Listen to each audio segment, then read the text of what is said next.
यहाँ पे संकट मोचन गिरिराज जी को भी बोलते हैं। जी बिल्कुल। तो अगर मैं इतना कहूँ, हम सब के इष्ट कृष्ण है, जी। लेकिन अगर कृष्ण भगवान के भी इष्ट की चर्चा अगर होगी तो अच्छा, मेरी पूजा छोड़ दी इन ब्रजवासियों ने, एक काम करो पूरे व्रज को बहा दो। देखो, पूंछरी का लोटा भगवान का सखा है, वो तो अब कालांतर में एक श्राप भी श्री गिरिराज जी को लगा, इसकी वजह से वो नीचे जाते जा रहे हैं, अपने स्वरूप को थोड़ा कम करते जा रहे हैं। कौन सा श्राप?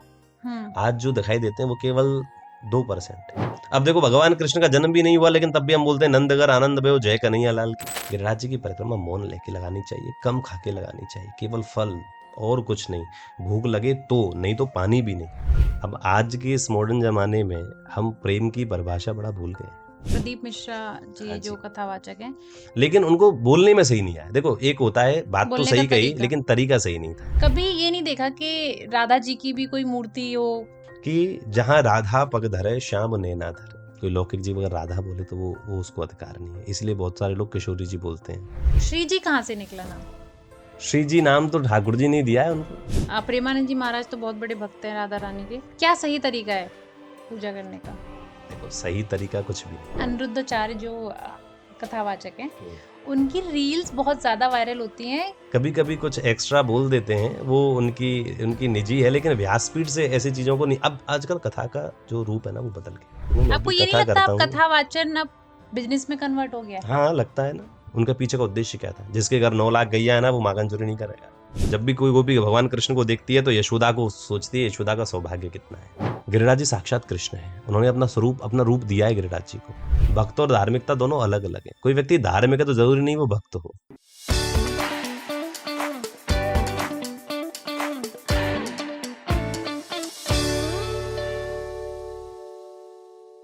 हेलो नमस्ते, मेरा नाम है मानवी और आप देख रहे हैं द सोशल लाइट्स। आज एक और हम लोग स्पिरिचुअल पॉडकास्ट लेके आए हैं सीधे गिरिराज जी से। तो आज मेरे साथ जो गेस्ट हैं वो गिरिराज जी से हैं और आज हम लोग गोवर्धन के ऊपर सारी चर्चा करेंगे कि गोवर्धन का महत्व क्या है। राधा रानी की भी चर्चा करेंगे। तो आज मेरे साथ हैं कान्हा कौशिक जी।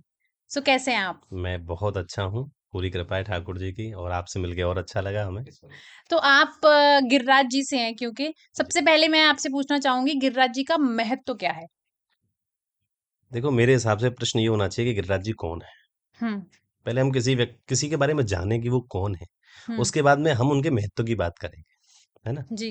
गिरिराज जी कौन है, अगर मैं बहुत ज्यादा चर्चा करूंगा तो बहुत समय निकल जाएगा, लेकिन अगर संक्षिप्त में बात करूं, हम जब भी किसी ठाकुर जी के स्वरूप का दर्शन करते हैं तो भगवान कृष्ण विराजित होते हैं, उनके बाजू में श्री राधा रानी विराजित होती है।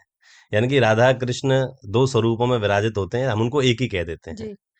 लेकिन श्री गिरिराज जी कौन है? राधा कृष्ण का युगल स्वरूप अगर कोई है तो वो श्री गिरिराज जी है। भले ही वो शैल रूप में है, एक पर्वत है जिसको हम गोवर्धन पर्वत कहते हैं, जहां लाखों लोग परिक्रमा लगाने के लिए आते हैं, लेकिन गिरिराज जी राधा और कृष्ण के प्रेम का प्रतीक है।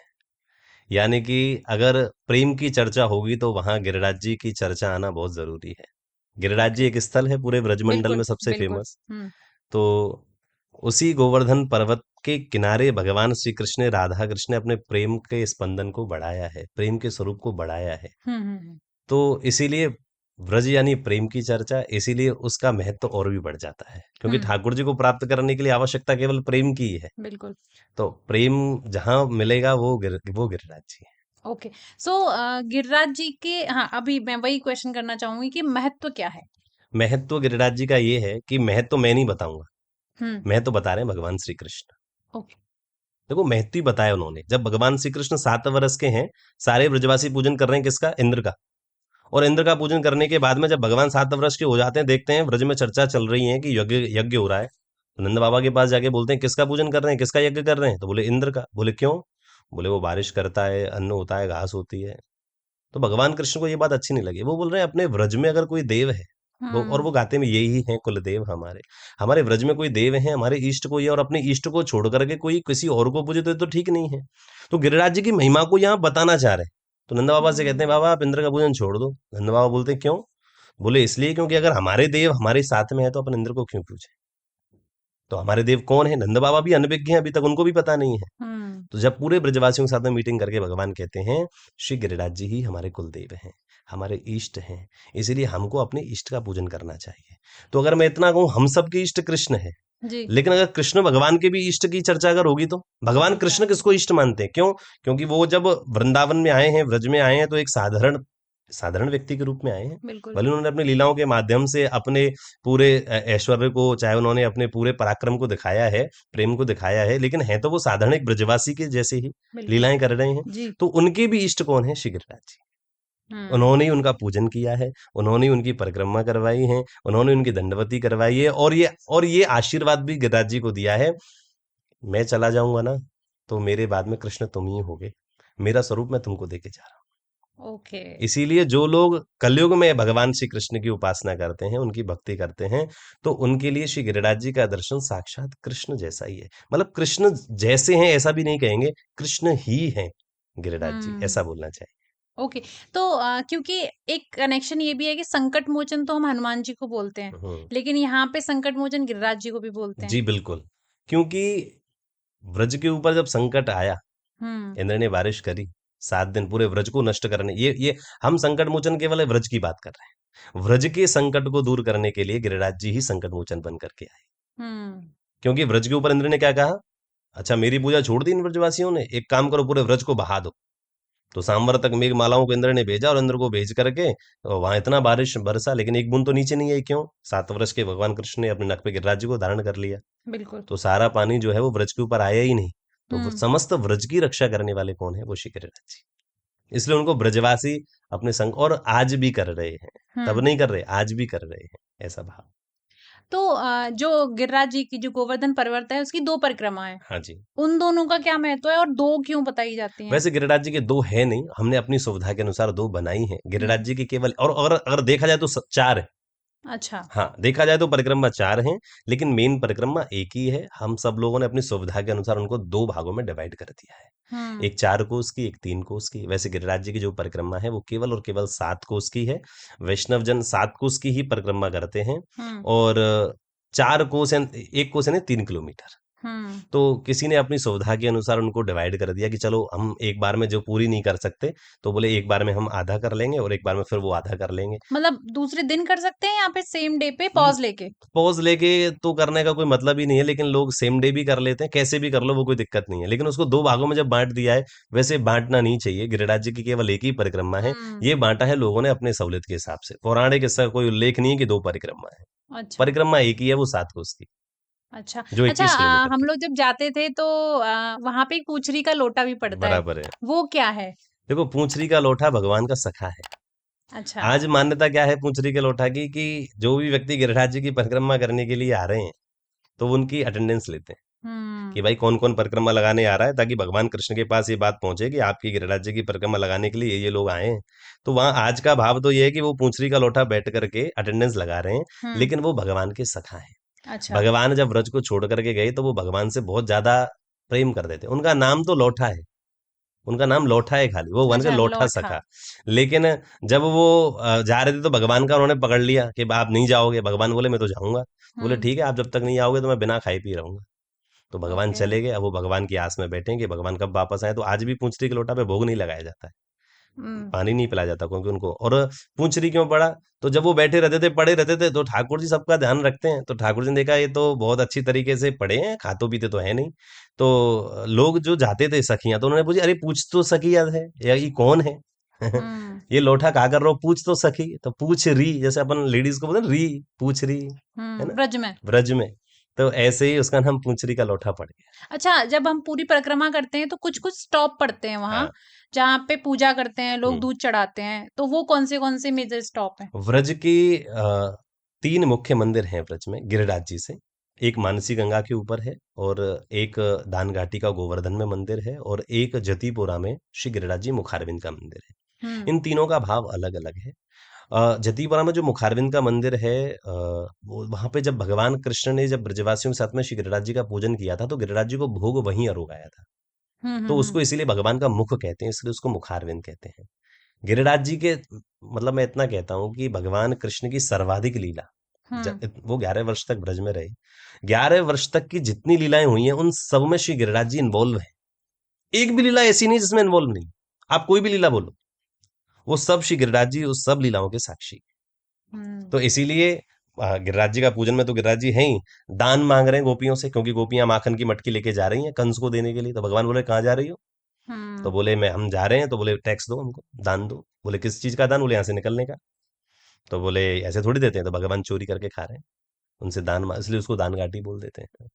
तो ओके। ऐसे ही मुख्य मंदिर है, वहां पूजन करना ही चाहिए। पूजन हमारी परंपरा है गिरिराज जी के।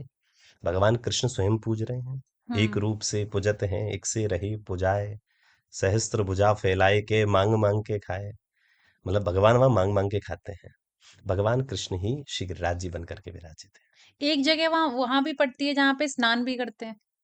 वो तो हर एक कुंड पे करते हैं, हर एक कुंड पे स्नान है। लेकिन एक मेजर नहीं कुंड है ऐसा ना कोई, लास्ट में। नहीं नहीं ऐसा कोई मेजर कुंड नहीं है गिरिराज जी राधा की। कुंड आई थिंक। हाँ राधा कुंड है। स्नान तो सभी कुंडों में कर सकते हैं आप। हम्म। पुराणों में तो गिरिराज जी की तलहटी पे 200 कुंडों का वर्णन है, कि 200 अच्छा। कुंड श्री गिरिराज जी में उस समय थे। क्योंकि गिरिराज जी जो आज जो दिखाई देते हैं वैसे पहले नहीं थे। पहले इनका विशाल स्वरूप था, बहुत बड़े थे। हम्म। आज जो दिखाई देते हैं वो केवल 2% है। अभी जिसको हम इतना बड़ा मानते हैं वो हम्म। प्राचीन समय से केवल 2% है। यानी कि गिरिराज जी पहले कितने बड़े रहे हैं उसका अंदाजा कोई नहीं लगा सकता है। हम सोच भी नहीं सकते हैं। अगर हम गर्ग संहिता की बात करें पुराणों में, तो योजनों में उनकी आती है। एक योजन लगभग 8 से 12 किलोमीटर का होता है, हम्म। योजन उस समय। जी। तो गिरिराज जी की जो लंबाई है वो 8 योजन है। अब आप लगा लो, अगर हम 10 किलोमीटर भी मान के चलें तो केवल 80 किलोमीटर तो श्री गिरिराज जी लंबे हैं पुराणों के अनुसार। जी। 5 योजन श्री गिरिराज जी की ऊंचाई है, 2 योजन श्री गिरिराज जी की चौड़ाई है। तो आज तो गिरिराज जी कुछ भी नहीं है। वो तो अब हम्म। कालांतर में एक श्राप भी श्री गिरिराज जी को लगा, इसकी वजह से वो नीचे जाते जा रहे हैं, अपने स्वरूप को थोड़ा कम करते जा रहे हैं। कौन सा श्राप? मतलब श्री गिरिराज जी का स्वरूप बहुत विशाल है, और गिरिराज जी की जो महिमा है वो अब से नहीं है। अगर मैं इतना बोलूं, जैसे अपन हनुमान जी के लिए क्या प्रयोग करते हैं, चारों युग प्रताप तुम्हारा हाँ। है, प्रसिद्ध जगत उजियारा। हे हनुमान जी, आप चारों युगों में हमेशा रहे हैं। यही अगर मैं गिरिराज जी के बारे में बोलूं तो गलत नहीं। चारों युगों में श्री गिरिराज जी रहे। और इतना भी कह दूं कि युग जब शुरू भी नहीं होते तब भी गिरिराज जी हैं। आप बोलो अच्छा। कैसे?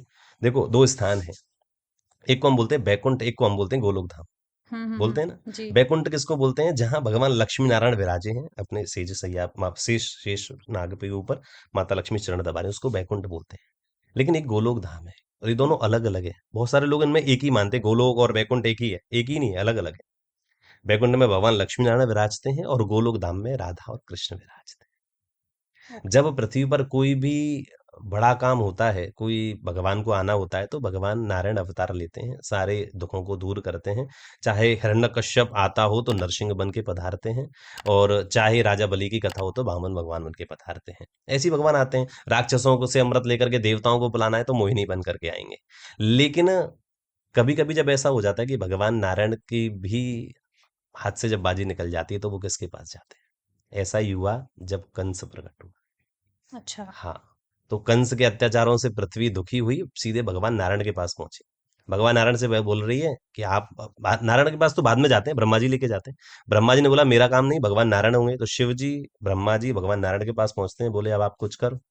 तो भगवान नारायण भी वहां हाथ उठा देते हैं, बोले मेरा भी काम नहीं है, अब तो ठाकुर जी पधारे। तो ब्रह्मा जी को आश्चर्य हुआ, आपसे भी ऊपर कोई ठाकुर जी है क्या? भगवान नारायण पे आके सारी बातें फुल स्टॉप हो जाती हैं। लेकिन इनसे ऊपर भी कोई है? तो हम्म। बोले हाँ, नहीं नहीं मेरे ऊपर भी है। तो बोले कहाँ? बोले चलो गोलोक धाम। तो भगवान नारायण, विष्णु भगवान, और ब्रह्मा जी और शिव जी और गाय, वो सब गोलोक धाम पधारते हैं। लेकिन विष्णु जी का तो रूप मानते ही है ना ठाकुर जी को। यही तो बात है। ये अलग अलग पुराणों में देखो अलग अलग चर्चा है। लेकिन ये गर्ग संहिता की कथा बता रहा हूं मैं आपको, जो भगवान कृष्ण को सबसे ऊपर मानते हैं। हम्म। गर्ग संहिता कहती है, गर्गाचार्य जी ने जिस भगवान की लीला को समझा, उन्होंने गर्ग संहिता लिखी। और पौराणिक और प्रमाणिक, ये दोनों ग्रंथ है गर्ग संहिता। उसमें लिखा है कि भगवान श्री कृष्ण की सत्ता अलग है, वो पुष्टि पुरुषोत्तम है। भगवान नारायण को भी बनना है तो वो भगवान श्री कृष्ण ही बनते हैं। और एक कथा आती है, ये तीनों लोग जाते हैं गोलोक धाम, वहां राधा और कृष्ण विराज रहे होते हैं। और तब जाकर के भगवान कृष्ण, भगवान गाय को बोलते हैं कि मैं आऊंगा, चिंता मत करो, कृष्ण बन के, मैं जैसा हूं वैसा ही आऊं। ओके। यानी कि बाकी तो नारायण आएंगे तो नरसिंह बन करके आएंगे, वामन भगवान धनवंतरी बन करके आएंगे, समझ रहे हैं? वेद व्यास बन के आएंगे, नर नारायण बन करके आएंगे, कूर्म बन के आएंगे, मत्स्य बन करके आएंगे। लेकिन कृष्ण जैसे हैं वैसे ही आएंगे। अब देखो, भगवान कृष्ण का जन्म भी नहीं हुआ, लेकिन तब भी हम बोलते हैं नंदगर आनंद भयो जय कन्हैया लाल की। अभी तो नामकरण हुआ भी नहीं, आप जय कन्हैया लाल की क्यों बोल रहे हैं? हम्म। नामकरण तो 1 वर्ष बाद हुआ भगवान का, तब नाम रखा कृष्ण। लेकिन उससे पहले भी यशोदा कृष्ण कन्हैया ही बोलती है कृष्ण को। क्यों? क्योंकि कोई नया नाम नहीं रखना, वही रखना है जो है। तो कृष्ण पहले से ही है। ये कथाएं बड़ी अलग हैं, लोग जानते नहीं है, लेकिन गर्ग संहिता में गिरिराज जी के वर्णन में ये कथा हमको जानने को मिलती है। ओके। तो वही गोलोक धाम में श्री गिरिराज बाबा निवास करते हैं। हम्म। उसमें राधा और कृष्ण के प्रेम से श्री गिरिराज जी प्रकट हुए, उसी गोलोक धाम की उस लीला में। वहीं यमुना जी बहती है। ये दो तत्व, पूरा व्रजमंडल क्या है? गोलोक धाम ही व्रजमंडल है। ये गोलोक धाम जो है ना, ये व्रजमंडल जो हम जानते हैं ना, जी जी। ये व्रजमंडल कोई, अगर मैं भाव की बात करूं, तो is not a part of earth. ये भूमि का हिस्सा नहीं है, ये पृथ्वी का हिस्सा नहीं है। क्योंकि राधा रानी को जब इस लीला करने के लिए पधारना था, तो राधा रानी गोलोक धाम को छोड़ के जाती ही नहीं है। भगवान ने बोला मैं लीला करने जा रहा हूँ पृथ्वी पे, आपको चलना है। राधा रानी बोली मैं तो नहीं चलूंगी। क्यों? गोलोक धाम को छोड़ के तो मैं तो कहीं जाती नहीं। तो बोले फिर लीला कैसे होगी? आपकी तो जरूरत हमको पड़ेगी, प्रेम, हमको कृष्ण का मतलब प्रेम ही है, तो मुझे प्रेम क्यों बताने के लिए आपकी जरूरत पड़ेगी। तो बोले मैं जाऊंगी ही नहीं। क्यों? क्योंकि गोलोक धाम को छोड़ के मैं जाती नहीं। तो भगवान बोले फिर तो दिक्कत हो जाएगी, फिर ये लीला कैसे होगी? तो बोले एक काम करते हैं, गोलोक धाम को ही नहीं चले चलते। तो उसी गोलोक धाम को व्रजमंडल के रूप में अवस्थित किया 84 को उसका, ताकि राधा रानी पधार सके।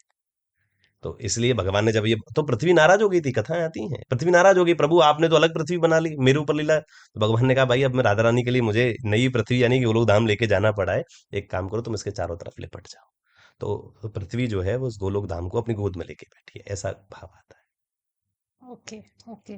सो लोगों के अंदर एक है कि गोवर्धन पूजा, क्योंकि वृंदावन की तो बहुत हाइप है, है। जी। लोग काफी जानते हैं उसके बारे में, लेकिन गोवर्धन पूजा की बात बहुत कम होती है। जी। सही तरीका क्या है उसकी, अगर उपासना कोई करना चाहता है तो? गिरिराज जी की, हमारे गिरिराज बाबा जो है ना, वो बहुत कृपालु है, हम्म। बहुत दयालु है। मतलब अगर कृपा की बात आएगी ना, जैसे अभी एक नई चीज चल रही है कि राधा रानी कृपा करती हैं तो वृंदावन मिलता है, वृंदावन कृपा करते तो कृष्ण मिलते हैं, लेकिन राधा रानी, कृष्ण और वृंदावनी तीनों कृपा करें तो श्री गिरिराज जी मिलते हैं, श्री गोवर्धन मिलते हैं। तो इतने बड़े कृपालु हैं, आप गिरिराज जी जाइए, उनके पूजन की कोई बड़ी विधि नहीं है। हमारे हम्म। श्री गिरिराज जी केवल प्रेम चाहते हैं, भाव चाहते हैं। मतलब लोग केवल एक एक गिलास दूध भी चढ़ा देते हैं ना उनके ऊपर, तो भी उनकी मनोकामना सिद्ध कर देते हैं श्री गिरिराज जी। मतलब हमारे जीवन में तो इतने भाव श्री गिरिराज जी के हैं कि लोगों के कितने सारे काम श्री गिरिराज बाबा पूर्ण करते हैं।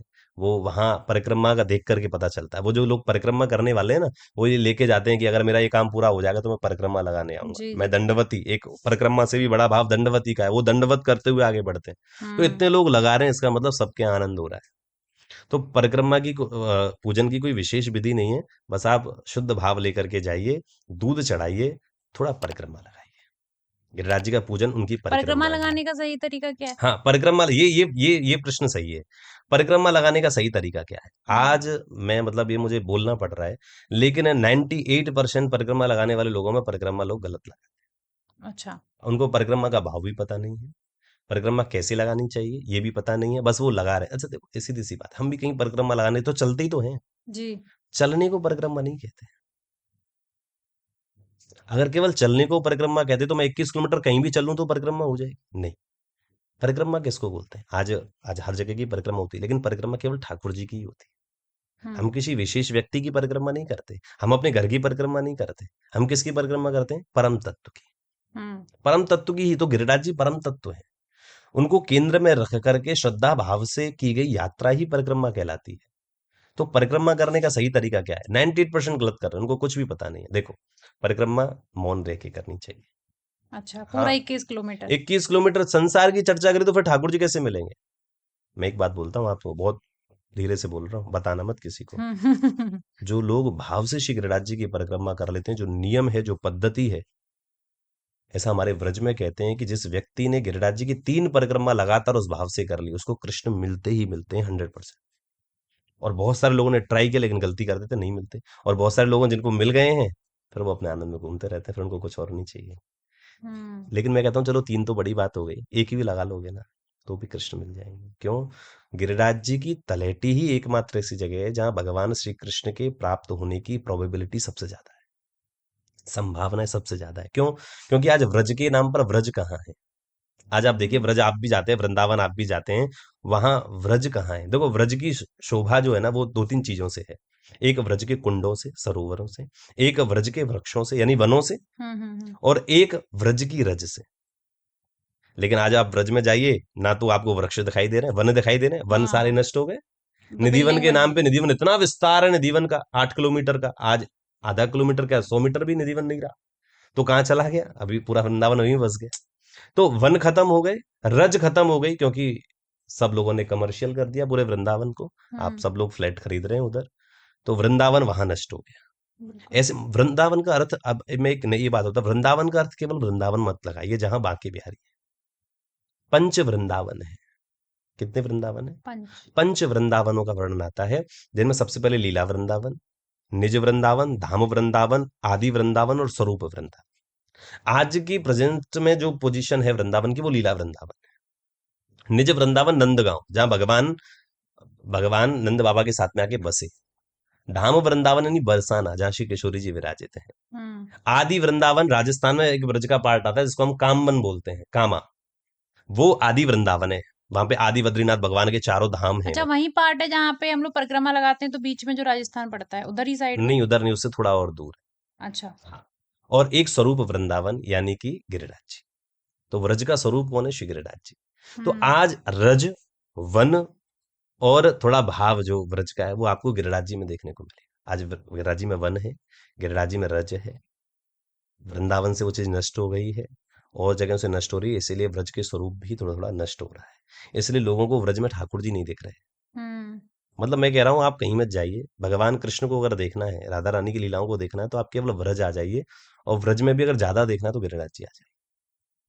ये बात मैं इसलिए नहीं बोल रहा हूँ कि मैं आपके पॉडकास्ट पे बैठा हूँ लोग सुने, लेकिन वो जब वहां आएंगे और वहां आकर के जब वो फील करेंगे, तो निश्चित रूप से उनको वो चीज प्राप्त होगी जो कहीं और प्राप्त नहीं हो रही। वो वाइब्रेशंस उस जगह में आज भी है।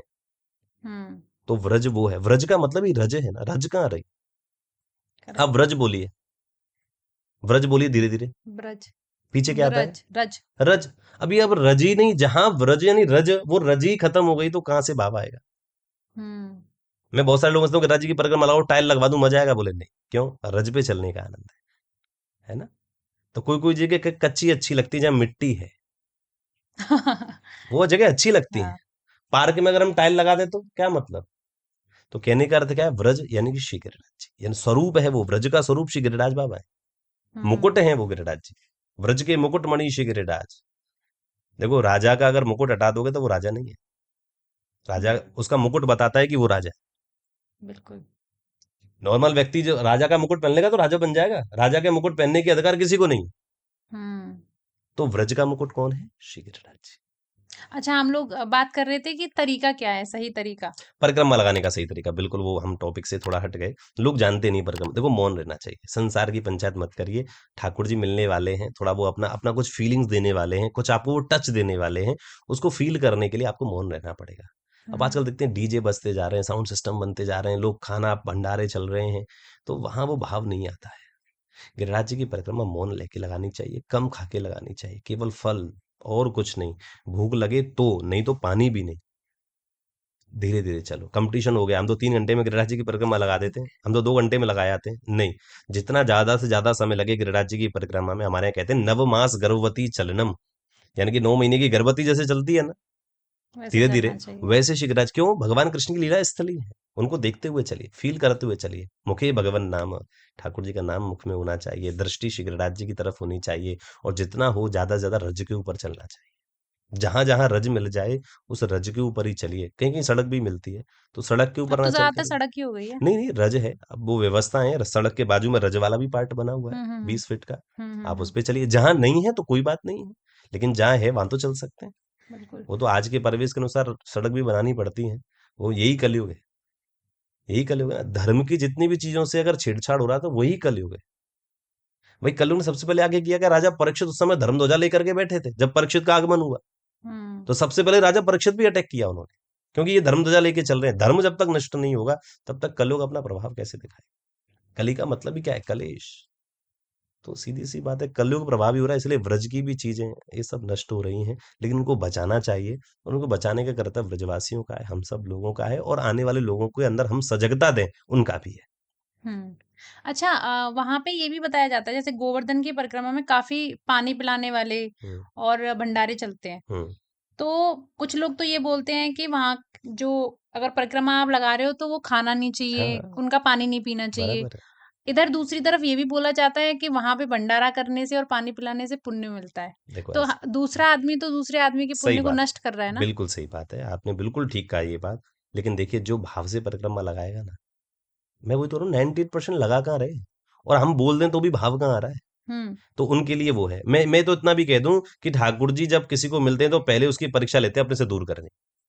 तो ये भगवान की परीक्षा है, ब्रेकर्स हैं उनके।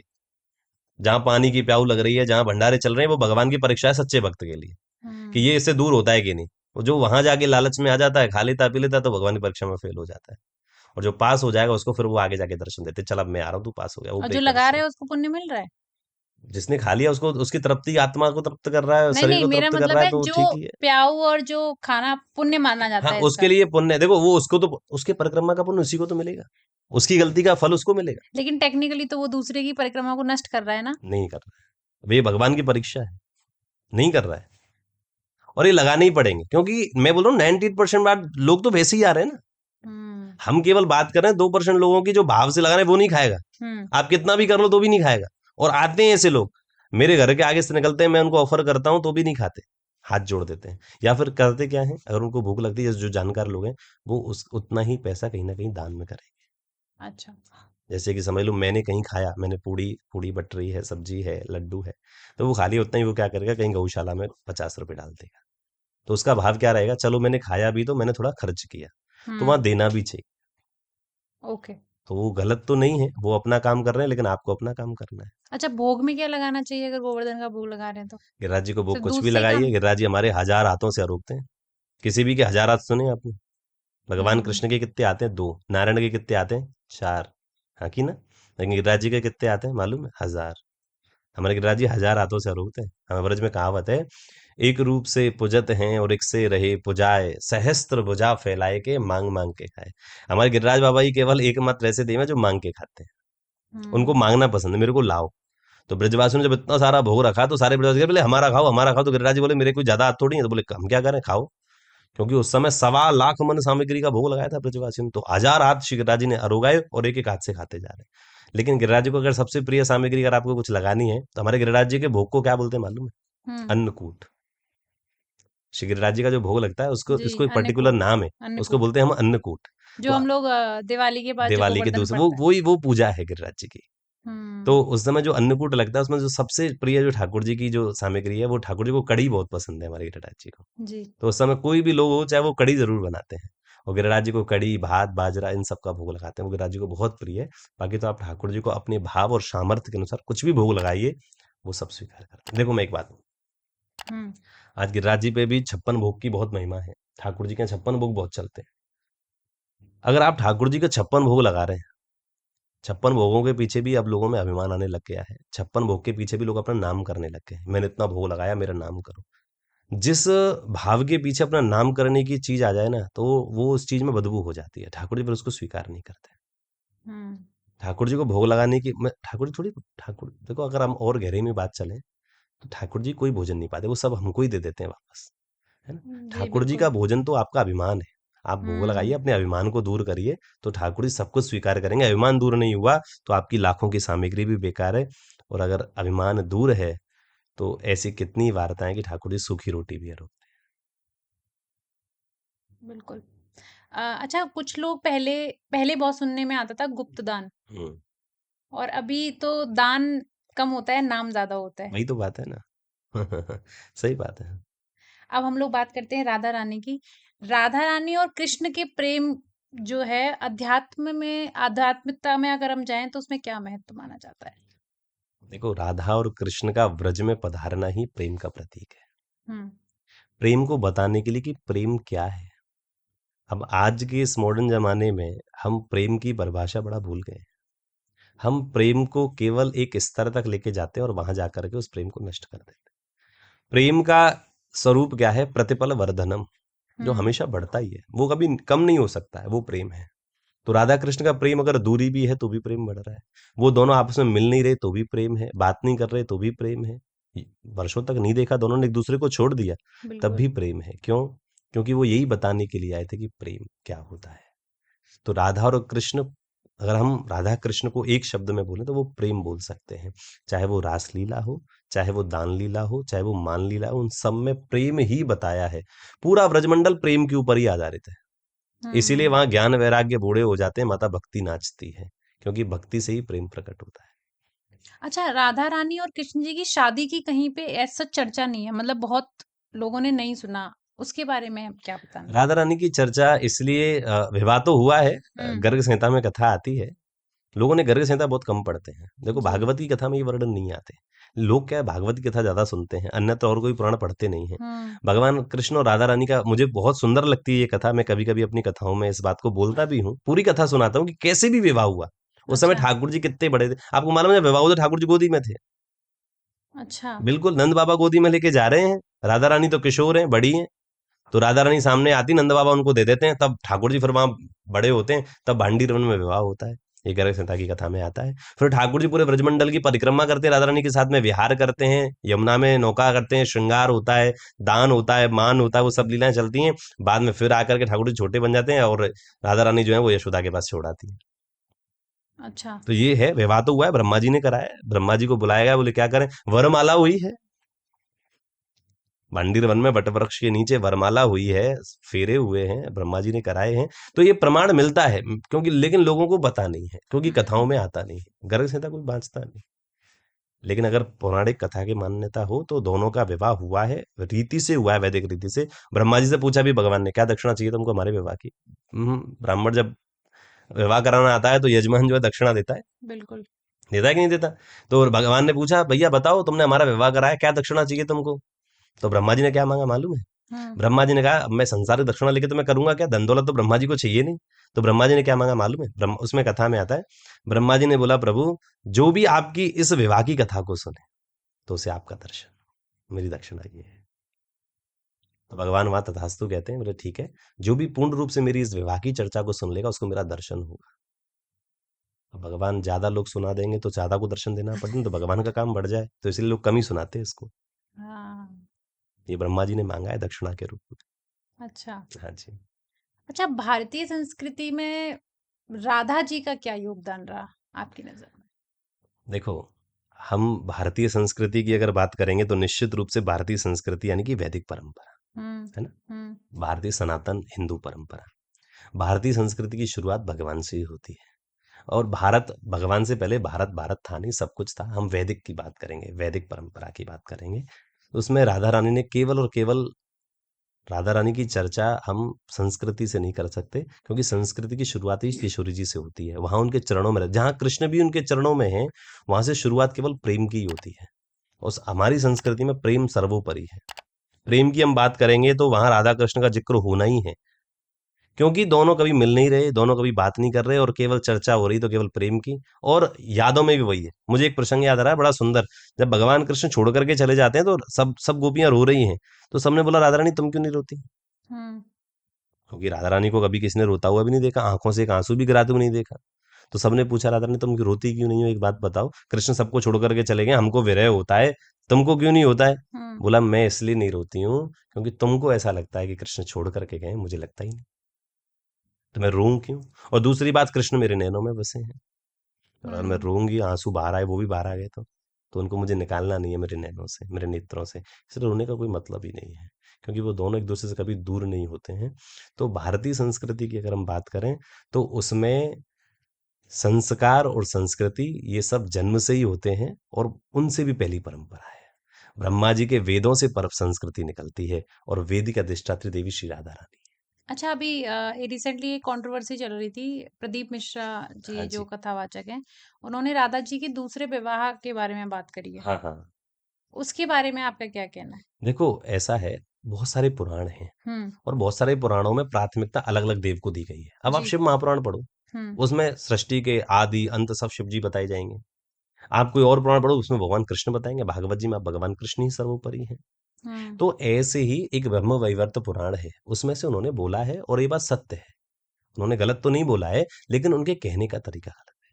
उन्होंने क्या बोल दिया कि भगवान कृष्ण का व्यवहार राधा कृष्ण के साथ नहीं हुआ, पत्नियों में नाम नहीं आता। बोले पत्नियों में नाम आता हो नहीं आता वो एक अलग बात है, लेकिन लोगों की भावनाएं उससे आहत हुई, इसलिए उनकी कंट्रोवर्सी हुई, वरना होती ही नहीं। लेकिन उन्होंने जो बोला है वो अपने बयान पे अड़गी रहे कि भाई मैंने जो बोला है वो ठीक बोला है, लेकिन उनको बोलने में सही नहीं आया। देखो एक होता है बात तो बोलने का सही कही तरीका। लेकिन तरीका सही नहीं था। देखो बात सच सच होती है लेकिन कड़वी लग जाती है, लेकिन हम्म। उसी सच बात को अच्छी तरीके से बोलो तो समझ में आती लोगों को। आप सीधा हम्म। बोल दो डायरेक्ट तो अच्छी नहीं लगती। तो उन्होंने क्या बोल दिया, डायरेक्ट बोल दिया राधा रानी का विवाह उसके उनके साथ में हुआ ये, और बाद में उनको एक्सप्लेनेशन देनी पड़ी। अभी रिसेंटली वो बरसाने आ भी गए, दंडवत प्रणाम। तो उनका केवल तरीका क्या था कि मेरी बात तो सही थी लेकिन किसी की भावनाएं मेरे वक्तव्य से अगर आहत हुई हो तो मैं क्षमा चाहता हूँ। तो उन्होंने बोला तो सही था कि हम्म। राधा रानी का विवाह किसी के साथ में हुआ। आज ब्रज में वो स्थान है, आप जाकर के देखिए, वो लोग वहां बोलते हैं कि राधा रानी का ससुर है, ये सास है, वो सब बोलते तो हैं, लेकिन उनका तरीका बहुत गलत था। उनको ऐसे नहीं बोलना चाहिए क्योंकि ब्रजवासी राधा रानी को सर्वस्व मानते हैं। हम्म। तो उनका विवाह वो किसी के, अब वो भले ही वो, अब उसमें चर्चा आती है कि छाया से विवाह हुआ, तो छाया तो बोलना चाहिए ना आपको, जी। आपने तो सीधा ही बोल दिया। तो इसलिए वो कंट्रोवर्सी हुई, वरना हम सम्मान करते हैं प्रदीप मिश्रा जी का, ऐसी कोई बात, क्योंकि मैं भी ब्रजवासी हूँ, उसमें रोष में मैं भी था। अच्छा। हाँ, लेकिन ठीक है, हो जाती है, लेकिन उन्होंने सनातन धर्म को बहुत आगे तक पहुंचाया है, लोगों में भक्ति का प्रचार प्रसार कर रहे हैं। तो हमारा हृदय से उनको कोई दिक्कत नहीं है, उनको आज भी भाव। अच्छा, लोग कृष्ण जी की तो पूजा कर लेते हैं क्योंकि ठाकुर जी को ले जाते हैं अपने घर हम्म। और उनकी पूजा करते हैं। कभी ये नहीं देखा कि राधा जी की भी कोई मूर्ति हो या वो बाजार में बिक्री हो और वो ले जाएं अपने घर पे रखें उसकी पूजा करें? कभी मैंने ये नहीं देखा।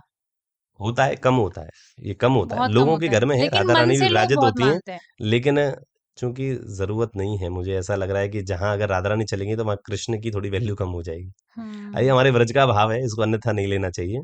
जहां राधा रानी होती है ना, वहां कृष्ण को कोई नहीं देखता है। मैं आपको इसका एक एग्जांपल देता हूँ। हमारे गिरिराज जी की तलेटी में दो कुंड है, आपने एक नाम भी लिया था राधा कुंड, राधा कुंड। और एक इसके बाजू में एक और कुंड है जिसका नाम है कृष्ण कुंड। अच्छा। बिल्कुल दोनों बाजू में ही है, केवल बीच में एक पट्टी है जिसपे चलने का बना हुआ है, और दोनों हम्म। नीचे से एक है। हम्म। दोनों कुंड नीचे से एक है, ऊपर से केवल पट्टी है। तो इधर कृष्ण कुंड है, इधर राधा कुंड है। और सब नहाते राधा कुंड में। अब देखो नहाते नहीं है, सब कुछ राधा कुंड में करते हैं। पूजन भी राधा कुंड में करेंगे, दीपक भी राधा कुंड में लगाएंगे, नहाते भी वहीं है, और सब चुनरी मनोरथ भी वहीं करेंगे, उत्सव भी वहीं करेंगे, भोला कृष्ण कुंड पे। वहां आपको एक व्यक्ति भी नहीं दिखाई देगा। हम्म। तो हम तो वहां जाते हैं, वो देखते हैं। क्यों? हमारे पूज्य पिताजी महाराज क्या कहते हैं कि जहां राधा पग धरे श्याम नैना धरे, कि राधा रानी जहां पग रखती है ना, वहां ठाकुर जी को अपने नेत्र बिछाने पड़ते हैं। तो इसलिए वृंदावन में भी बिहारी जी का स्वरूप प्रकट है, राधा रानी नीचे है, घूंघट में है। राधा रमन में भी जाइए आप, ठाकुर जी सन्मुख हैं लेकिन राधा रानी अप्रगट है, क्योंकि वो जानते हैं कि यहाँ अगर इनका प्राकट होगा तो मेरी वैल्यू होगी नहीं। तो इसलिए राधा रानी को तो अप्रगट ही रहे, वो ठीक है, क्योंकि उनको समझने की सामर्थ्य किसी में भी नहीं है, कि हम्म। भक्ति करने की भी सामर्थ्य किसी में नहीं है। तो उनको तो बस प्रणाम करें। जैसे अगर कोई व्यक्ति बोलता है ना राधा बोल दिया, राधा राधा बोलो, मैं इतना कह दूं लौकिक जीव को ये शब्द भी बोलने की अधिकार नहीं है। कोई लौकिक जीव अगर राधा बोले तो वो उसको अधिकार नहीं है। इसलिए बहुत सारे लोग किशोरी जी बोलते हैं, हम्म। किशोरी जी, श्यामा जी, क्योंकि ठाकुर जी ने भी कभी राधा शब्द नहीं बोला, वो स्वामिनी जी बोलते थे। भगवान कृष्ण राधा जी को अच्छा। स्वामिनी जी बोलते थे। हम्म। वो उन्होंने क्योंकि मेरी भी स्वामिनी है। श्री जी कहाँ से निकला नाम? श्री जी नाम तो ठाकुर जी ने ही दिया है उनको। श्री की भी जो श्री भी, देखो श्री जी क्या है, दो अर्थ हैं श्री जी के, मैं बताता हूँ।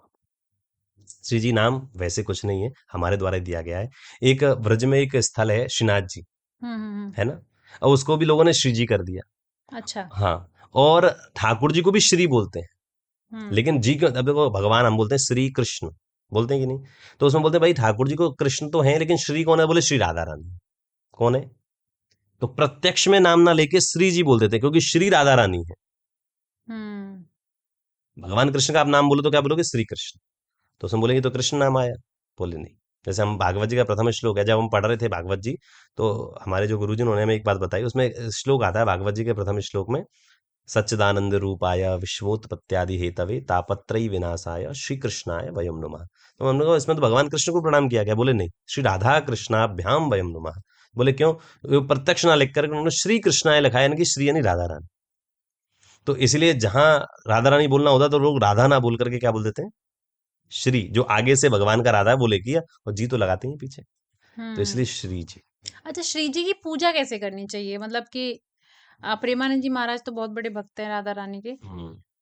क्या सही तरीका है पूजा करने का? देखो सही तरीका कुछ भी नहीं है, मेरी बात समझिए। भगवान पूजा करने का तरीका देखते ही नहीं। हम्म।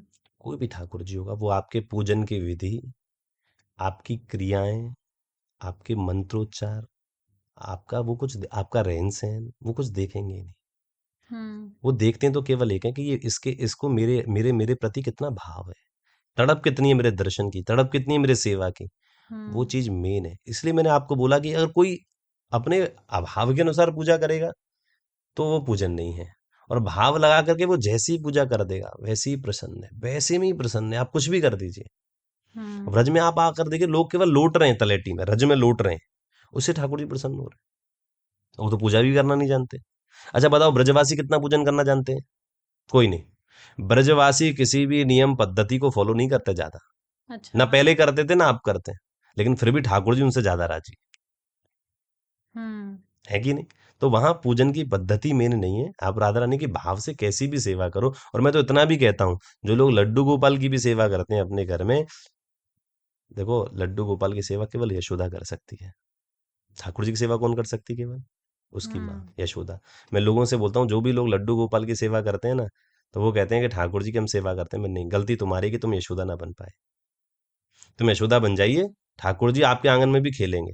ठाकुर जी आपके आंगन में भी वो सब जो यशोदा से मांगते थे ना, मैया मांग के कहते, मैया मुझको लड्डू खवा दे, मैया मुझको माखन खवा दे, आपके घर के ठाकुर जी आज कलयुग में भी मांगेंगे। आज से 500 वर्ष पूर्व ठाकुर जी मांगते थे। हम्म। अब भाव लोगों में कम हो गया, तो उसकी वजह से ठाकुर जी लीला नहीं कर रहे। तो आप यशोदा बनिए, आप नंद बाबा बनिए, उनकी सेवा अगर आपको लड्डू गोपाल भाव से करनी है, क्योंकि लड्डू गोपाल मतलब अपने पुत्रवत, कि हमारे बेटे हैं। बहुत सारे हम्म। लोग जो लड्डू गोपाल की सेवा करते हैं वो अपने, अब उनको अपना बेटा मानते हैं।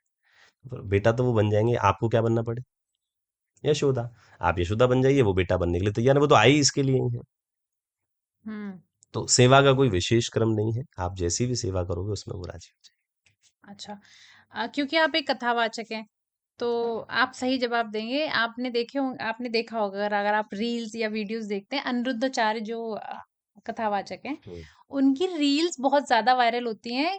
क्यों? कुछ चीजों पे, जैसे? जैसे कि उन्होंने एक बताया वीडियो, जैसे बिस्किट, अच्छा, विश की किट। मैं तो नहीं एक देखा। वीडियो उसमें ऐसी भी आई है कि, एक वीडियो आप खोल के दिखा दो, जिसमें उन्होंने एक मंत्र का पूरा उच्चारण गलत किया है, और जिसपे उनके जो गुरुजी हैं, उन्होंने उसी वक्त वहां वीडियो में टोका है उनको। अच्छा ठीक है।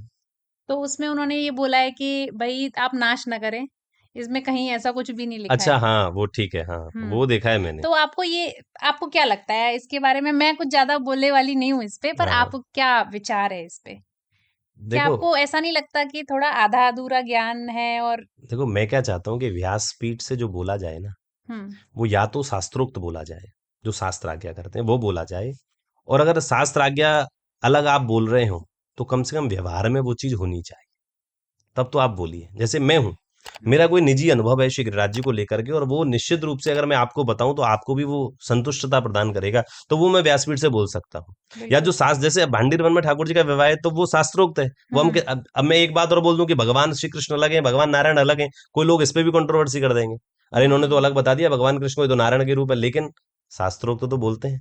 तो गर्ग संहिता तो इस बात का वर्णन कर रही है, भगवान नारायण जाते हैं भगवान कृष्ण के। हालांकि सारी रूट एक ही है, हम्म। लेकिन कथा के अनुसार अलग अलग हो जाते हैं। तो अनिरुद्धाचार्य जी महाराज कभी कभी कुछ एक्स्ट्रा बोल देते हैं, वो उनकी उनकी निजी है, लेकिन व्यासपीठ से ऐसी चीजों को नहीं। अब आजकल कथा का जो रूप है ना वो बदल गया है। हम्म। मैं क्या बोल रहा हूँ, आजकल कथा का रूप बिल्कुल बदल गया है, प्योर कथा रही नहीं है। मैं भी कथावाचक हूँ, मैं आपको भी ये नहीं कथा लगता करता आप हूँ। कथावाचन अब बिजनेस में कन्वर्ट हो गया है? हाँ लगता है ना, लगता है, पूर्ण रूप से लगता है। हम्म। मैं खुद बोल रहा हूँ, मुझे लगता है। सारे बड़े बड़े जितने भी कथावाचक हैं वो सब कथा को एज ए बिजनेस ही ट्रीट करते हैं। 25-30 लाख रुपए नहीं देंगे तो कथा नहीं होगी। ठीक है, आप जितना, अगर व्यवस्थाएं हैं तो उसके अनुसार पैसा लेना चाहिए, लेकिन जैसे मैं हूँ, मैं कथा करता हूँ, मैं झोंपड़ी में भी कथा करके आया हूँ, और बड़े बड़े मंचों से भी मैंने कथाएं करी हैं।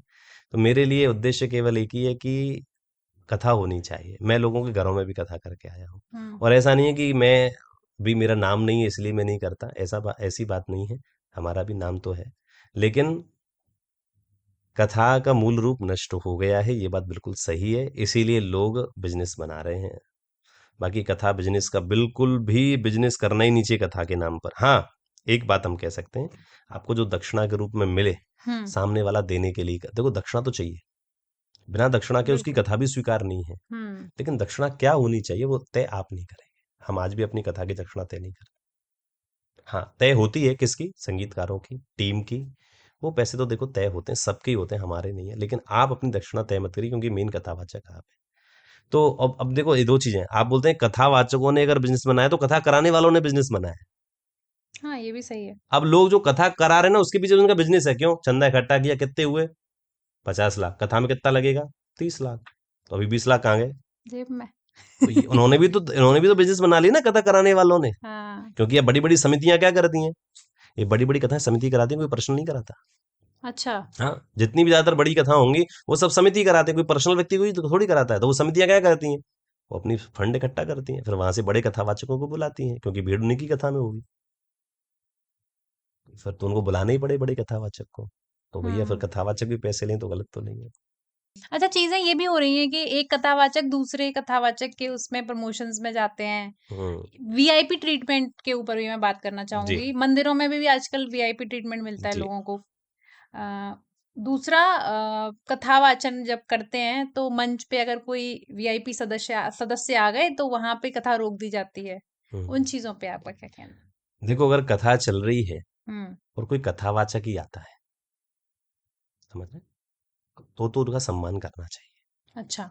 कोई संत है, कोई साधु है, कोई कथावाचक है, उसका तो सम्मान होना चाहिए व्यासपीठ से। लेकिन अगर कोई पॉलिटिशियन आता है, कोई व्यापारी आता है, कोई बड़ा आदमी सेलिब्रिटी आता है, तो उसके लिए कथा रोकनी नहीं चाहिए कभी भी। कभी भी नहीं। और उसको भी अगर आना है तो वो अपना प्रोटोकॉल से आता है, तो हमारी कथा का भी प्रोटोकॉल है। वो अपने प्रोटोकॉल से ही आते हैं, वो सीधे आएंगे, 10 मिनट बैठेंगे, फिर चले जाएंगे। तो अगर वो 10 मिनट में आ रहे हैं और कथा का कोई मूल भाव चल रहा है, तो कभी भी कथावाचक को अपने मूल भाव को नहीं छोड़ना चाहिए। फिर उसके बाद में भले ही वो कितनी भी समिति हो, मैं 10 मिनट बैठी है, पहले मेरा भाव खत्म होगा, मैं कीर्तन कराऊंगा, तब आप आना। ऐसे करना चाहिए तो ठीक है। लेकिन कोई साधु संत आता है, उसको तो सहजता से ऊपर बुलाना ही चाहिए, क्योंकि उन्हीं के सम्मान के लिए, उन्हीं को सम्मान बताने के लिए लोगों को कथाई सुनाई जाती है कि संतों का सम्मान करो, ब्राह्मणों का सम्मान करो, कथावाचकों का, संतों का, ये सब संत के रूप में ही हम लोग उनको मानते हैं। हम्म। तो उनका अच्छा, एक कथावाचक जो होते हैं जब वो अपनी बात बोलते हैं तो लोग बड़े सीरियसली उस चीज को लेते हैं। मैं बैक टू उसी टॉपिक पे आऊंगी। अनिरुद्धाचार्य जी ने उन्होंने एक जगह बोला है कि लोगों के पास पैसा आ जाता है और पैसा बड़े बड़े घर ले लेते हैं, बड़ी बड़ी हम्म, गाड़ियां ले लेते हैं, तो लोगों ने ट्रोल करने के लिए उन्हीं की सेम वीडियो नीचे लगाई है कि वो वोल्वो की वो भी डेढ़ घूम रहे करोड़ की हैं। गाड़ी में घूम रहे हैं। हाँ। तो आपको नहीं लगता ये मिसलीड करना है, लोगों को मिसलीडिंग कर रहे हैं कि? देखो, उनके कहने का तरीका गलत हो सकता है, लेकिन सीधी सी बात है, धन को जब सर्वोपरि मानने लग जाएंगे तो धर्म नष्ट हो जाता है। हम्म। क्योंकि धर्म अर्थ, अर्थ का नंबर दूसरा है। लेकिन देखिए, उन जब वैभव आता है तो वो किसी को नहीं छोड़ता। कंचन कामनी कीर्ति, तीनों को अटैक, ये हर किसी व्यक्ति को अटैक करती है। जब भी कोई व्यक्ति ठाकुर जी में भागेगा, तो ठाकुर जी तीन चीजें, कंचन यानी पैसा देते हैं उसको। हम्म। कंचन यानी पैसा देंगे, जी। ताकि वो भटके।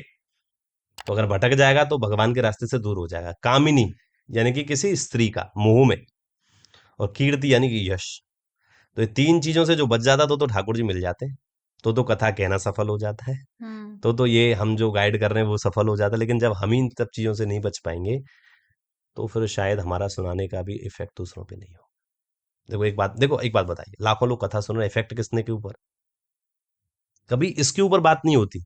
हम्म। हम ये तो बात करते हैं कि इन कथावाचकों की कथा में इतने सारे लोग आए। लेकिन मैं क्या सोचता हूं कि इफेक्ट कितने लोगों के ऊपर हुआ, वो मेन है। अगर लाख लोगों की कथा में केवल एक लोगों पे इफेक्ट हुआ, तो बाकी के लोग आए जरूर हैं, लेकिन उनको कुछ लेके नहीं गए। अगर कथावाचक पैसा ले रहा है, तो उसको देना भी चाहिए कुछ। हम्म। सीधी सी बात है ना। हम कुछ दे के भी तो आए, क्या दे के जाए? उनके अंदर कुछ ठाकुर जी का भाव बढ़े, उसको कथा समझ में आवे। मेरे हिसाब से अब कथा सुनने का विषय नहीं रहा, कथा समझने का विषय रहा है। अब लोगों को कथा समझनी चाहिए, हमारे जीवन से वो कथा कैसे जुड़ रही है। भगवान कृष्ण की हर एक कथा जीवन से जुड़ती है। भगवान राम की हर एक कथा जीवन से जुड़ती है। तो कथा ऐसी होनी चाहिए जो जीवन से जुड़ सके। अब जैसे मैं ऐसा नहीं बोलूंगा मैं कथा करता हूँ, ठाकुर जी ही वो देते हैं भाव। हम्म। लेकिन कथा जब हम सुनाते हैं, तो हमारे पीछे का उद्देश्य क्या होता है? सुनने वाले जितने भी लोग हैं, हम्म। जितने भी लोग हैं, उनके अंदर डाउट भी आने चाहिए। क्योंकि जो बिल्कुल। समझेगा, डाउट उसी के अंदर आएगा। तो हम्म। डाउट आने चाहिए, और डाउट पूछने वाला, बताने वाला भी होना चाहिए। और दूसरी बात, उनको अगर डाउट आ रहा है, उसका मतलब वो समझ रहे हैं। हम्म। जैसे मैं गिरिराज जी की जब बातें करता हूँ, तो मैं लोगों को कहता हूँ, आप गिरिराज जी को समझिए, मानिए मत, जानिए। बहुत सारे लोग तो मानते हैं, मैं जानने पे फोकस करता हूँ। आप ठाकुर जी को भी मानिए मत, हम्म। जानिए। मानने का मतलब क्या है मालूम है? जैसे आपने बोल दिया मेरे माता पिताजी भी गिरिराज जी आते तो मैं भी 2-3 बार आ चुकी हूँ। क्यों? क्योंकि मेरे माता पिता भी आ चुके हैं, तो उन्होंने मान रखा था तो मैंने भी मान लिया। लेकिन आप, एक होती है चीज जानना, मानना टेम्पररी है। यानी कि कभी अगर किसी ने आपको मिसगाइड किया तो आप भटक भी सकते हैं, लेकिन जानने में आप भटकेंगे नहीं। किसी को आपने जान लिया है, मानना नहीं। तो ऐसे ठाकुर जी को भी जानिए आप। जब आप जान लोगे ना उनको, तो उनकी हर एक लीला आपको स्ट्राइक करेगी आपके हृदय में। आपको सब चीज समझ में आएगी कि इन्होंने ऐसा क्यों किया। भगवान गोवर्धन भी उठा रहे हैं तो उसके पीछे लीला है, माखन भी चुरा रहे हैं तो उसके ऊपर भाव है। मैं चाहता हूं कि कथा अब ऐसी होनी चाहिए कि भगवान माखन चोरी कर रहे हैं तो हमको हंसना नहीं चाहिए, हमको ऐसे नाचना नहीं चाहिए। ये समझिए माखन चोरी क्यों कर रहे हैं, उनका पीछे का उद्देश्य क्या था। जिसके घर 9 लाख गैया है ना, वो माखन चोरी नहीं करेगा। आधे से ज्यादा गोकुल भगवान कृष्ण के घर का माखन खाता है, और जिसके यहाँ चोर ने जा रहा है ना, वो भी भगवान कृष्ण के घर का माखन है। तो चोर क्यों रहे? उसके पीछे कोई ना कोई उनकी लीला रही होगी। क्या लीला रही मतलब? देखो मैं बताता हूँ। भगवान कृष्ण की लीला क्या है? माखन, कंस राजा है, माखन कहाँ जाएगा? पहले टैक्स में पैसे तो होते नहीं थे, तो क्या था? गोधन ही लोगों का धन था। जी। जिसके पास ज्यादा गाय वो धनवान व्यक्ति, गोधन। तो माखन दूध दही जिसके पास ज्यादा वो राजा। तो नंद बाबा के पास 9 लाख गई है, इसलिए वो व्रज के राजा बन गए। बाकी तो बड़ा राजा तो कंस ही है। उसको सब लोग टैक्स देने जाते हैं, किसके लिए देने जाते हैं? माखन और दूध के रूप में, छाछ के रूप में। तो कंस ने पूरा बोल रखा है कि भाई कोई ज्यादा अपने घर में रखेगा नहीं। तो ठाकुर तो एक दिन जा रहे थे, देखा हमारे लोगों को तो भोजन मिल नहीं रहा है और कंस के पास जा रहा है। तो लोग, वो कंस के लोग क्या करते थे, वो आते थे, उनके घर का सारा माखन ले जाते थे जितना भी होता था। तो कहा, ठाकुर जी ने कहा एक काम करो, वहां माखन जाएगा नहीं, चोर के खाओ। हमको तो मिले, हम सेवा कर रहे हैं गायों की, हमारे व्रज की चीज बाहर क्यों जाए? तो भले चोर के खानी पड़े तो हम खाएंगे। और चोरी भी किसकी? माखन की। कोई धन दौलत की तो चोरी है नहीं, किसी की लाज की चोरी तो है नहीं, किसी के सामान की चोरी तो है नहीं। और गोपियों का भाव भी दूसरा है, एक और भाव है इसके पीछे। एक तो भाव ये रहा, और एक अलौकिक भाव देता हूं। जब भी कोई गोपी भगवान कृष्ण को देखती है तो यशोदा को सोचती है, यशोदा का सौभाग्य कितना है, अपने हाथों से माखन खिलाती है, यशोदा के हाथ का माखन खाती है। हमारा तो ऐसा सौभाग्य नहीं है। भगवान ने कहा तुम्हारा भी पूर्ति करूंगा, चोर के करूंगा, तुम्हारे घर का भी खाऊंगा। तो ये इसलिए भगवान ने माखन चोरी कर रही है, बाकी कोई जरूरत नहीं है। गिरिराज जी का पूजन क्यों करवाया मालूम है आपको? इंद्र का पूजन बढ़िया चल रहा था। इंद्र का पूजन वर्षों से परंपरा थी व्रज में, और भगवान कृष्ण 7 वर्ष के हो गए तब उनको दिखाई दिया कि ये तो इंद्र का पूजन कर रहे हैं। क्यों कराया गिरिराज जी का पूजन? क्योंकि आवश्यकता थी। हमारे व्रज के लोग, ब्रजवासी, देखो मैं एक बात ही हमेशा कहता हूँ, अपनी कथाओं में भी कहता हूँ, आपसे भी कह रहा हूँ। मेरा उद्देश्य केवल पॉडकास्ट के माध्यम से केवल इतना ही है कि लोगों को गिरिराज जी के बारे में और सही दिशा निर्देश मिले। गिरिराज जी साक्षात कृष्ण है, उन्होंने अपना रूप दिया है गिरिराज जी को। राजा जाता है ना, तो अपना उत्तराधिकारी चुन के जाता है कि मेरे बाद राजा कौन बनेगा। हाँ कि ना? चुन के जाएगा कि नहीं? भगवान कृष्ण भी इस धराधाम को छोड़ करके गए, गए कि नहीं गए? उन्होंने भी सोचा था कि मेरे बाद कृष्ण कौन होगा, तो इसलिए गिरिराज जी का पूजन करवाया। इनके अंदर गिरिराज तो उससे पहले भी थे, लेकिन तब कोई पूजन नहीं करता था। तो उसके महत्व को बताया, इसलिए इनका पूजन करो। क्यों? मेरे बाद मैं चला जाऊंगा तो यही कृष्ण के रूप में अवस्थित होंगे। आज गिरिराज जी को कोई पर्वत नहीं मानता है, गिरिराज जी साक्षात कृष्ण है, तो इसीलिए उनका पूजन करवाया। उनके पूजन के बारे में ऐसी कोई कोई मान्यता थोड़ी थी, भगवान कृष्ण के द्वारा ही पूजन शुरू हुआ, उससे पहले कुछ था नहीं। तो कृष्ण भी जो आज्ञा कर रहे हैं वो, तो उनकी हर एक लीला के पीछे कोई ना कोई भाव है। मुझे लगता है कि आजकल की कथाओं को इस हिसाब से होना चाहिए। थोड़ा सा मिसलीडिंग हो रही है आजकल। मिसलीडिंग हो रही है आजकल, ज्यादा ही हो रही है। अब मतलब मनमानी कथा नहीं करनी चाहिए, भाव वाली कथा करिए, जिससे लोग जुड़े आपकी कथा से, आपके भाव से, और ठाकुर जी से जुड़े रहें, धर्म से जुड़े रहें। बिल्कुल। और देखो, दो चीजें होती हैं, एक धार्मिक होता है और एक भक्त होना है। भक्त और धार्मिकता दोनों अलग अलग है। कोई व्यक्ति धार्मिक है तो जरूरी नहीं वो भक्त हो। अब कोई व्यक्ति है, सुबह निकलता है, अपने ठाकुर जी को प्रणाम करके निकलता है, कभी मंदिर मिल जाए तो प्रणाम कर लेता है, दूध शंकर जी पे जल चढ़ाया जाता है, तो इसका मतलब क्या है? वो भक्त जरूरी नहीं भक्त हो, लेकिन वो धार्मिक है, धर्म को मानने वाला व्यक्ति है, ठाकुर जी को मानता भी है। इसका मतलब वो भक्त नहीं है। भक्त कौन होते हैं? जो ना भी चढ़ाए तो भी भक्त है, जो दिन भर ठाकुर जी में रमे रहते हैं, वो भक्त होते हैं। जो दिन भर ठाकुर जी के ही नाम का उच्चार करते हैं, उन्हीं के बारे में वो सब कुछ शरणागति छोड़ देते हैं ठाकुर जी के ऊपर, वो भक्त होते हैं। तो आजकल धार्मिक तो हर कोई है, लेकिन भक्त नहीं है, और दृढ़ता नहीं है। अगर देखो, अगर ज्ञान भी दृढ़ नहीं है तो नाश का कारण है। अदृढ़म चाहतम ज्ञानम, अगर ज्ञान भी आपका दृढ़ नहीं है तो वो विनाश का कारण हो जाएगा, विकास नहीं होगा। तो ऐसी भक्ति भी दृढ़ होनी चाहिए। हमने एक बार जिसका पैर पकड़ लिया, जिसको हमने पूज लिया, उसी को देखो ब्रजवासियों ने आज तक गिरिराज जी का पूजन नहीं छोड़ा और इंद्र का पूजन दोबारा नहीं पकड़ा। इंद्र ने तो 7 दिन बरसात करी, तो लोग क्या कहते, अरे कन्हैया तेने तो हमारो नाश कराए दियो, लाला हम तो अब इंद्र की पूजा करेंगे, देख कितनी बारिश हो रही है। नहीं बोला ना किसी ने, बोला क्या? सही बात नहीं बोला। बारिश होने के बावजूद भी दोबारा इंद्र के पास नहीं गए कि हमारा नष्ट कर देगा भैया इसको, काय को तो हम गिरिराज जी को पूजें तो बारिश करने वाला पूरा व्रज बह जाएगा। नहीं, जिसका हमने एक बार शरणागति ग्रहण कर लिया उसी करेंगे, चाहे मरे चाहे जिए।